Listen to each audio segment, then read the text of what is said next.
With most of the Underground at a standstill, the journey to work for the Tube's 2.5 million daily passengers was nothing short of a nightmare.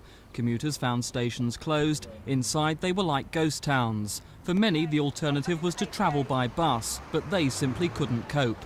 Queues like this at Victoria were typical. And when buses did arrive, it was almost impossible to get on.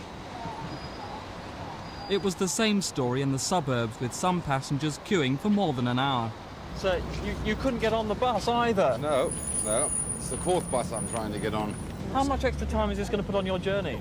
I wouldn't like to say. I should think probably up to about 2 hours. I had to take the car to go to Wandsworth Common to get the train, to come up to Victoria, and now to get the bus to go up to past Oxford Street. Then I have to walk a while as well. So it's taken me over an hour. I would support a reasonable pay claim, but not to the extent of making other people suffer.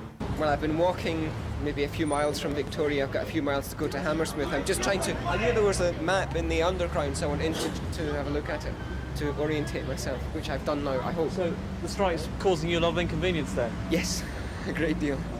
Station shops and paper sellers were none too happy either.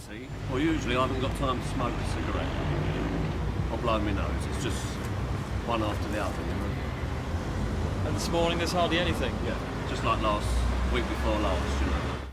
Many motorists ignored Scotland Yard's advice to leave their cars at home. By 8 a.m, roads all over the capital had ground to a halt. Central London was clogged up all day.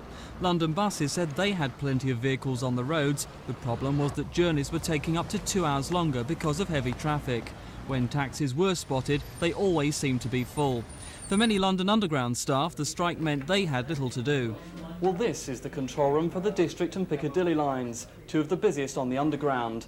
Normally, on the map behind me, you can see red lights showing trains going up and down the lines. But as you can see today, not one of the line's 150 trains is going anywhere. As the day progressed, the misery for passengers didn't improve. On the few lines that trains did run, like the Victoria, there were long gaps and trains often had few passengers because of the uncertainty.